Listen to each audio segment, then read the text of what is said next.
Mas mau ngapain? Tanya Kasih heran saat melihat suaminya merangkak dari bawah. Mau menjenguk jalan lahir anakku, jawab Rangga membuat Kasih tertawa. Mas, kamu ini ada-ada aja. Kasih menggelengkan kepalanya. Sayang, kata dokter boleh kok main asal jangan keluar di dalam. Rangga merengek. Iya, iya, boleh kok. Mimik cucu. Rangga memuncungkan bibirnya. Gak usah alay mas. Sekarang tidur ya, udah malam. Tapi peluk. Iya, iya. Kasih tidur dalam pelukan suaminya. Sedangkan Rangga yang masih kepikiran langsung mengambil ponselnya yang berada di atas bantal lalu pria ini mencari tahu apakah boleh membuang asteris di dalam jika sedang hamil muda. Matilah aku. Ucap Rangga dalam hati. Tidak boleh dibuang di dalam karena bisa menyebabkan kontraksi, pendarahan hingga menyebabkan keguguran. Berdebarlah jantung Rangga, mata yang semula mengantuk kini terang bagai lampu 100 watt. Rangga memindahkan kepala istrinya ke atas bantal. Pria ini kemudian duduk sambil mengelus perut sang istri dengan merapal mantra berupa doa-doa. Tetap bertahan ya sayang. Maafin papa, sumpah papa gak sengaja. Semua ini salah mama kamu, ucap Rangga yang malah menyalahkan istrinya. Mama kamu sejak hamil minta yang lebih. Kalau kamu laki-laki, kelak jika dewasa kamu akan merasakan betapa tidak enaknya membuang di luar. Rangga benar-benar kepikiran hingga membuat pria ini terjaga menunggu istrinya yang nyatanya sampai saat ini masih nyenyak tidur. Pukul 5:30 pagi Rangga barulah memejamkan matanya. Kasih yang baru bangun merasa mual hendak muntah. Kasih pergi ke kamar mandi, memuntahkan apa yang ia makan semalam. Rangga yang mendengar suara sang istri, bergegas bangun lalu mengejar ke dalam kamar mandi. Sayang, kamu gak apa-apa kan? Tanya Rangga panik. Kepalaku pusing mas, perutku seperti diayun-ayun. Jawab Kasih dengan mata terpejam. Sebelum ini Kasih tidak pernah seperti ini. Dari pertama hamil ia memang merasakan mual tapi tidak separah ini. Kita ke rumah sakit sekarang. Mas gak mau anak kita kenapa-kenapa akibat ulah kita semalam. Bergegas Rangga menggendong istrinya keluar dari kamar mandi. Pria hanya mencuci muka dan menggosok gigi kemudian langsung pergi. Kasih kenapa, Rangga? Tanya Bu Hesti panik saat melihat menantunya digendong. Gak tahu mah, tiba-tiba aja udah lemas seperti ini. Ayo cepat bawa ke rumah sakit. Pak Diman berada di balik kemudi, sedangkan Rangga memangku istrinya duduk di belakang. Aduh Rangga, kamu apakan istrimu ini? Bu Hesti masih panik. Aku juga gak tahu mah. Bohong Rangga, tidak mungkin ia mengatakan yang sebenarnya. Sebagai seorang ibu yang pernah mengalami keguguran hingga membuat rahim Bu Hesti rusak dan tidak bisa memiliki anak, tentu saja ia panik dan khawatir. Pah, cepat sedikit dong. Sabar mah, sabar. Setelah menempuh perjalanan 15 menit, mereka tiba di rumah sakit. Bisa-bisanya Kasih tidak sadarkan diri hingga membuat suami dan kedua mertuanya panik. Kasih langsung mendapatkan penanganan dari dokter kandungan. Rangga terus mengumpat pada dirinya sendiri yang begitu bodoh tadi malam. Klek. Dokter keluar. Bagaimana keadaan istri saya, dok? Tanya Rangga menghampiri. Ah, hal ini wajar saja jika dialami oleh ibu hamil. Mual, pusing dan muntah-muntah. Jawab dokter. Tapi istri saya pingsan dok. Protes Rangga. Hanya kelelahan, lain kali istirahatnya dijaga. Apalagi istirahat malam. Dokter melirik ke arah Rangga. Serius baik-baik aja kan, dok? Bu Hesti bertanya. Iya bu, baik-baik aja. Jadi, jangan khawatir. Tapi, menantu saya ini baru sekarang merasakan mual, muntah dan pusing sampai seperti ini. Bu, setiap ibu hamil mengalami kondisi yang berbeda-beda. Jika di awal semester tidak merasakan itu semua, bisa jadi semester kedua atau trimester berikutnya. Ah, masa sih dok? Bu Hesti bingung. Udah, jangan banyak tanya. Yang penting Kasih dan anaknya baik-baik aja. Ujar Pak Diman. Kasih makan dulu ya, nak. Ujar Bu Hesti dengan semangkuk bubur ayam. Perut Kasih mual mah, gak nafsu makan. 1 atau 2 sendok yang penting makan. Dipaksa masuk aja, biar kamu ada tenaga. Sayang, makan ya. Bujuk Rangga yang hari ini rela membatalkan semua jadwal pekerjaan demi menemani istrinya di rumah. Semua gara-gara Mas Rangga. Kasih menunjuk suaminya. Kenapa sama Mas? Tanya Rangga mendadak panik. Diapain kamu sama Rangga? Tanya Bu Hesti. Mas Rangga ngajak main 2 ronde. Jawab Kasih yang lupa jika ada mertuanya di dalam kamar. Rangga. Sentak Bu Hesti. Bisa-bisanya ya kamu ini. Dengan mata melotot Bu Hesti memarahi anaknya. Kasih membuka matanya saat ia sadar yang sejak tadi bicara adalah ibu mertuanya. Matilah aku.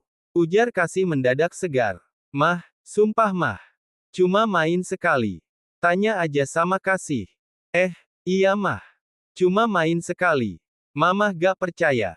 Mamah lebih percaya ucapan Kasih yang pertama. Mah, serius kami cuma main 1 kali. Ucap Kasih tanpa malu lagi.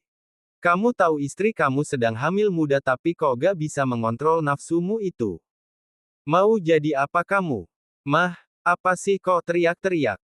Tanya Pak Diman di ambang pintu kamar anaknya. Anak kamu ini Pah, udah tahu istri lagi hamil muda malah main 2 ronde. Aduh Bu Hesti marah. Cuma sekali kok Pah. Sahut Rangga. Bak.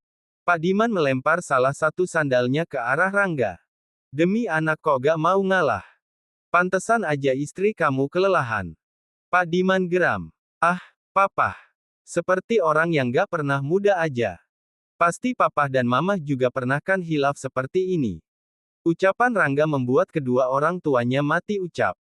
Suapin istrimu makan. Jangan lupa obat dan vitamin diminum.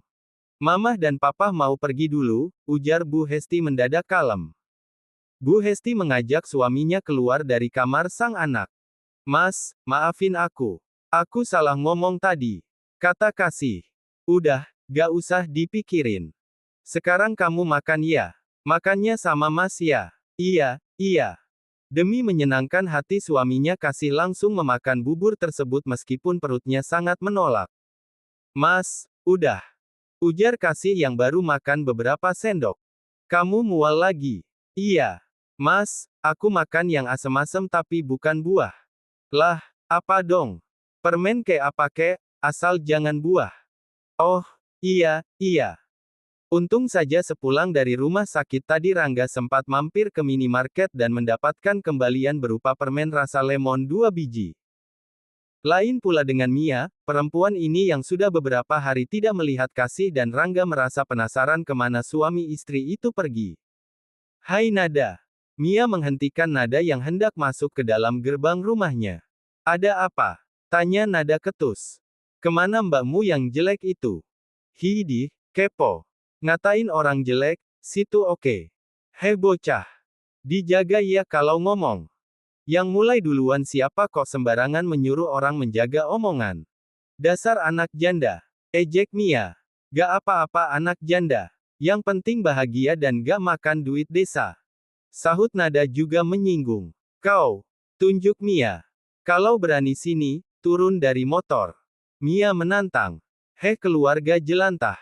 Gak ada habis-habisnya mengusik keluarga orang. Ayo, siapa takut?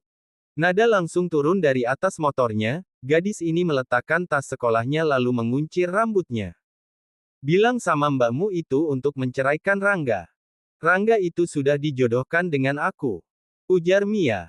Dalam mimpimu, sahut Nada. Sakit jiwa ini orang. Keluargamu sakit jiwa. Sahut Mia tidak terima. Keluargamu yang sakit jiwa. Gak bisa lihat orang lain bahagia. Mia maju, perempuan ini hendak menjambak rambut Nada tapi Nada lebih dulu menjambak rambut Mia. Perkelahian mereka pun tak bisa dihindarkan lagi. Beberapa tetangga yang melihat langsung berlarian ke arah Mia dan Nada yang sedang beradu fisik. Mereka mencoba melerai Nada dan Mia, tapi malah beberapa orang ibu-ibu itu yang jatuh kesusahan. Bu Erni itu, si Nada adu jotos sama Mia. Lapor salah seorang ibu-ibu yang sengaja pergi ke toko kue untuk memberitahu Bu Erni. Yang benar. Iya Bu, ayo pulang dulu. Bergegas Bu Erni pulang, jarak dari toko ke rumah hanya 5 menit. Begitu terkejutnya Bu Erni saat melihat Nada dan Mia sudah dikelilingi orang banyak. Dasar anak setan. Ucap Mia yang sudah dipegang beberapa orang. Kau yang anak setan. Senangnya cuma cari masalah aja. Sahut Nada. Nada, udah nak. Jangan dilawan, biarin aja. Bu Erni memegangi anaknya. Biarin aja Bu, kalau gak dilawan mereka itu tuman. He Erni, punya anak dijaga ya. Ujar Bu Wiwin. Anak ibu yang mulai duluan. Jadi, tolong si minyak jelantah ini dijaga. Sahut Nada kesal. Mia, kamu ini apa-apaan sih? Sentak Dito. Bertengkar kok sama anak kecil. Si Mia nih yang duluan nyamperin Nada, ujar salah seorang tetangga mereka. Tolong ya Bu Wiwin, anaknya dinasehati untuk tidak membuat ulah. Ucap Bu Erni geram. Anak mutu duluan. Sahut Mia yang tak mau mengalah. Mia, udah. Dito menarik tangan istrinya mengajak pulang. Entah kenapa hilang Nada dan Mia, kini ganti Bu Wiwin dan Bu Erni yang saling jambak tidak terima jika anak-anak mereka disalahkan. Para tetangga kembali dibuat heboh. Mereka berusaha memisahkan Bu Wiwin dan Bu Erni. Dasar janda gatal. Ejek Bu Wiwin. Kau pun janda juga. Sahut Bu Erni. Suamimu di penjara, udah lama juga kan gak digaruk. Bu Erni yang dikenal kalem tiba-tiba saja mengeluarkan taringnya. Apa sih Bu Wiwin ini, suka sekali cari masalah. Sadar Bu, sadar. Lupa kalau ibu udah bikin banyak warga nyaris kehilangan nyawa. Ujar salah seorang warga. Diam kau. Sentak Bu Wiwin kemudian pulang tak kuasa menahan malu. Nada, kamu gak apa-apa kan? Tanya Bu Erni. Gak kok Bu. Jawab Nada. Nada, hindarin aja kalau ketemu tuh keluarga perusuh. Ujar salah seorang tetangga. Iya Bu, tadi ibu lihat sendiri kan kalau Mia yang duluan. Iya. Dasar itu keluarga aneh. Nada dan Bu Erni pun masuk ke dalam rumah. Nada masih mengomel karena gadis ini masih kesal pada Mia. Udah, sabar aja. Pergi mandi Gi, lihat pakaianmu kotor semua. Untung udah gak dipakai lagi seragamnya. Iya Bu, jawab